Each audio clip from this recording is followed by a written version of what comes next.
وفاقی وزیر سردار اویس لغاری نے پاکستان میں زیر استعمال موٹر سائیکلوں اور ان کے پیٹرول استعمال سے متعلق دلچسپ انکشاف کر دیا۔ مزید احوال اس رپورٹ۔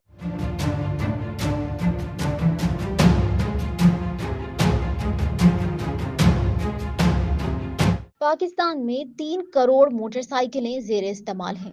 ان 3 کروڑ موٹر سائیکلوں میں سالانہ 6 ارب ڈالر یعنی 16 خرب 71 ارب سے زائد کا پیٹرول استعمال ہوتا ہے۔ یہ انکشاف وفاقی وزیر سردار اویس لغاری کی جانب سے سینٹ کی قائمہ کمیٹی برائے موسمیاتی تبدیلی کے اجلاس میں کیا گیا۔ اویس لغاری نے شرکا اجلاس کو مزید بتایا کہ موٹر سائیکل اور رکشے ملک کی کل پیٹرول کا 40% استعمال کرتے ہیں۔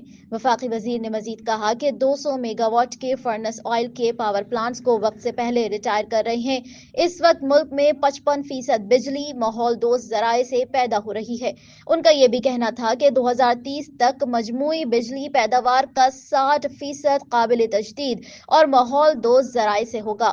ویلنگ پالیسی متعارف کروا رہے ہیں۔ گرین انرجی کے پیداوار اور خرید و فروخت میں اضافہ ہوگا۔ اویس لغاری نے مزید بتایا کہ ملک میں غیر معیاری پنکھوں کی تبدیلی کا پروگرام متعارف کرا رہے ہیں۔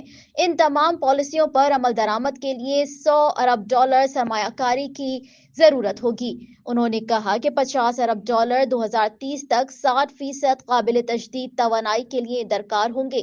اب مسابقتی عمل کے ذریعے ہی پاور پلانٹس لگائے جائیں گے۔ وفاقی وزیر نے کہا کہ 2500 میگا واٹ کے تھرمل پلانٹس پہلے ہی ریٹائر کر چکے ہیں۔ اس وقت سولر نیٹ میٹرنگ سے باقی صارفین پر 103 ارب سے بوجھ پڑا ہے۔ ہم نیٹ میٹر والوں کو بھی کیپیسٹی پیمنٹ ادا کر رہے ہیں۔ سبسکرائب کیجئے ہمارے چینل کو اور بیل آئیکن کو دبائیے۔